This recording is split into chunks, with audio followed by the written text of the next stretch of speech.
Hello everyone, आप सब कैसे हैं। उम्मीद करता हूं आप सब बहुत ही अच्छे होंगे। आज जो हम स्टार्ट करने जा रहे हैं इस वीडियो में, आप लोग जो देखेंगे वो क्लास 12 का जो रिजल्ट है इस बार का, जो कोविड के वजह से जो उनके एग्ज़ाम पोस्टपोन हुए थे, तो उनके रिजल्ट को कैसे तैयार किया जाएगा, ठीक है, और कौन कौन से क्लासेस से कितने % मार्क्स लिए जाएंगे, तो ये सारा सब कुछ कैलकुलेशन आप इस वीडियो में देखेंगे। तो मैं ये कहूँगा इस पूरी वीडियो को आप जरूर देखिएगा, तभी आपको समझ में आ जाएगा अच्छे से कि किस तरीके से आपके इस बार क्लास 12 के रिजल्ट प्रिपेयर किए जाएंगे। ठीक है, तो आइए पहले समझते हैं क्लास, जैसा आप सभी को पता होगा कि क्लास 10th 11th और 12th, ठीक है, क्लास 11th में से जो टोटल है वो 30%, लेकिन 30% कैसे ली जाएंगे वो मैं अभी बताने वाला हूँ। क्लास 11th में से भी 30% ली जाएंगे, वो मैं अभी आपको बताऊँ, और क्लास 12th में से 40% मार्क्स ली जाएंगे, वो मैं आप सबको अभी बताने वाला हूँ। ठीक है, जैसे कि आप अभी देखेंगे। ठीक है, तो आइए शुरू करते हैं आज की वीडियो।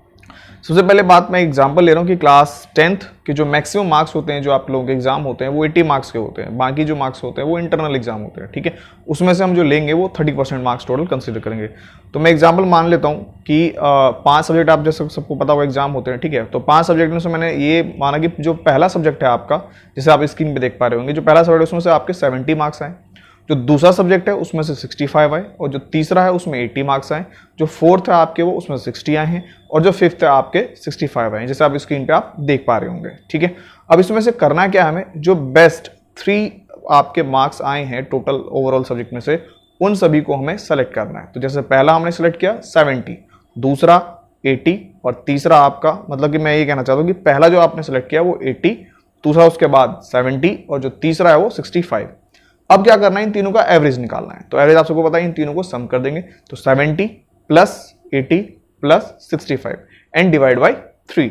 तो टोटल ओवरऑल आ गया आपका ये सम करके 215 एंड डिवाइड बाई 3, वैल्यू आ गई इसकी टोटल 71.66।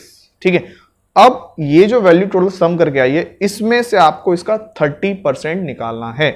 ठीक है, तो हम निकालते हैं 30%। तो 71.66 का जो 30% आप कैलकुलेट करेंगे आएगा 21.5।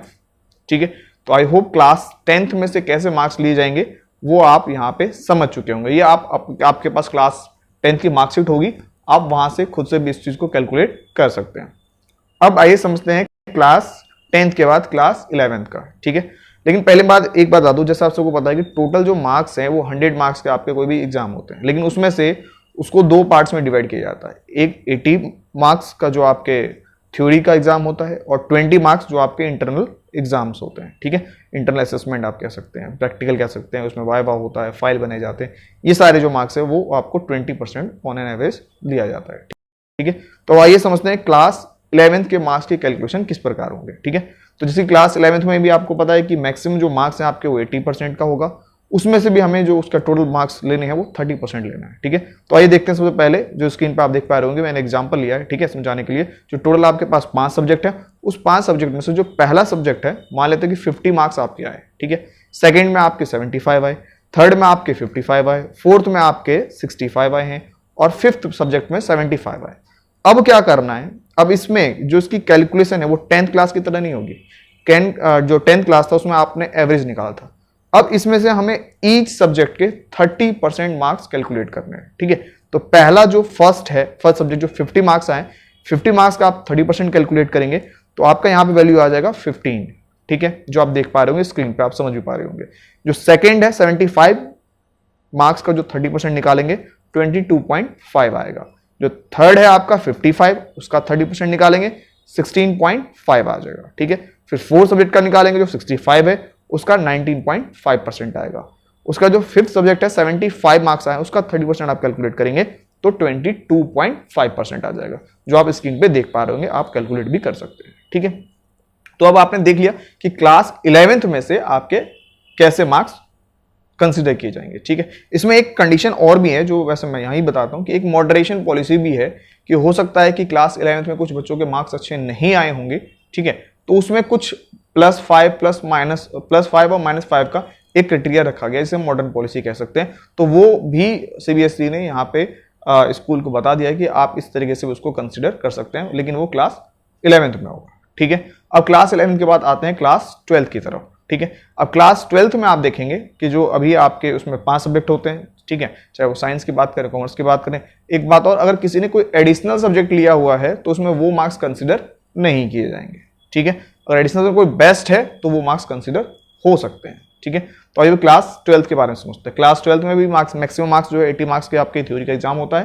ठीक है, अब इसमें से जो हमें कंसिडर करने हैं, जो आप स्क्रीन में देखेंगे, जो 5 सब्जेक्ट मैंने लिए हैं, उसमें एग्जाम्पल लिया कि पहले सब्जेक्ट का जो मार्क्स है वो 55 आया, जो दूसरे सब्जेक्ट का मार्क्स है वो 77 आए हैं, जो तीसरे सब्जेक्ट का मार्क्स है उसमें 63 आया है, और जो फोर्थ सब्जेक्ट है 80% उसका जो मार्क्स है वो फोर्थ सब्जेक्ट जो उसमें से 80 मार्क्स आए हैं, और जो फिफ्थ सब्जेक्ट है उसमें 76 आए हैं। ठीक है, अब इसमें से आपको यहाँ पे क्लास 11 की कैलकुलेशन से क्लास 12 की कैलकुलेशन अलग होगी। क्लास 11 में हमने 30% कंसिडर किया था, क्लास 12 में 40% मार्क्स हम जो है ई सब्जेक्ट से कंसिडर करने वाले हैं। ठीक है, तो अब कैलकुलेट करते हैं।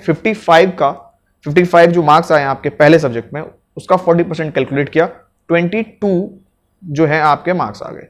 77 का 40% कैलकुलेट किया, 30.8 आ गए। फिर 63 का हमने कैलकुलेट किया, जो सब्जेक्ट 3 है, 25.2 आ गए। फिर सब्जेक्ट फोर्थ जो आपका 80 है उसका 40% निकाला, 32 आ गया।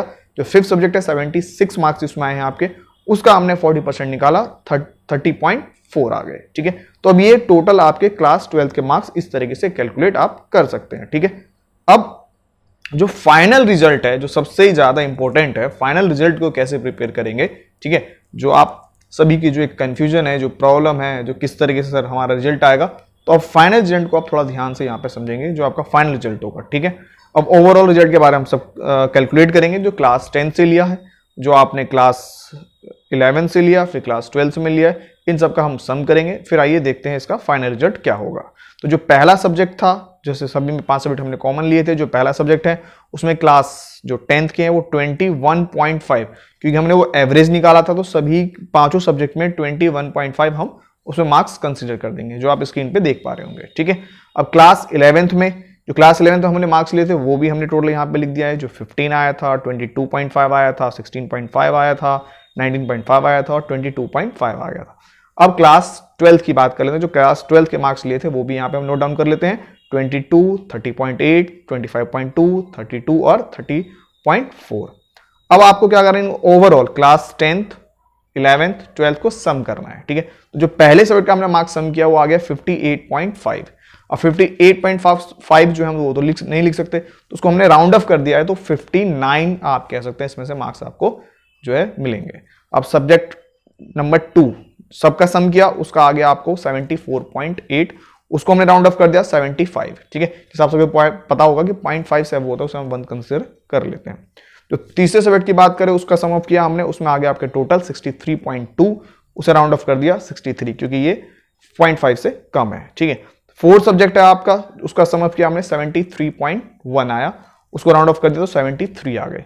जो फिफ्थ सब्जेक्ट है लास्ट, उस सबका सम किया, उसमें 74.5 आया, उसको हमने 74.5 को सम राउंड ऑफ करके 75 आ गया मार्क्स। ठीक है, अब इसमें हमने इंटरनल मार्क्स आपको इसमें ऐड करने हैं। ठीक है, तो 59 में हमने सपोज दैट पहले सब्जेक्ट में जो आपके इंटरनल एग्जाम हुए, उसमें जो मार्क्स मिले हैं वो 19 है, दूसरे में 18 है, तीसरे में 20 है, फिर 18 है और 19 है।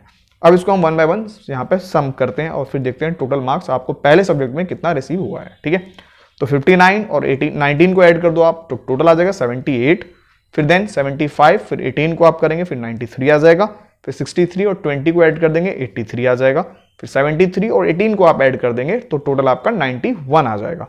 अब लास्ट जो है 75 प्लस 19 कर देंगे आप, 94 आ जाएगा। अब 78, 93, 83, 91 और 94 को आप सम करिए। ठीक है, टोटल वैल्यू आ गई 439 मार्क्स आपके जो है तो आउट ऑफ 500 में से आपका जो है आपको रिसीव हुआ है। ठीक है, तो आप ये सोच सकते हैं जो उसकी पूरी कैलकुलेशन थी वो इस प्रकार की जाएगी। ठीक है, आई होप आपको ये सब कुछ अच्छे से समझ में आ गया होगा। अगर फिर भी कोई आपको प्रॉब्लम होती है तो आप मुझे कमेंट बॉक्स में बता सकते हैं, मैं वहां पे आपको एक्सप्लेन करने की कोशिश करूंगा। ठीक है,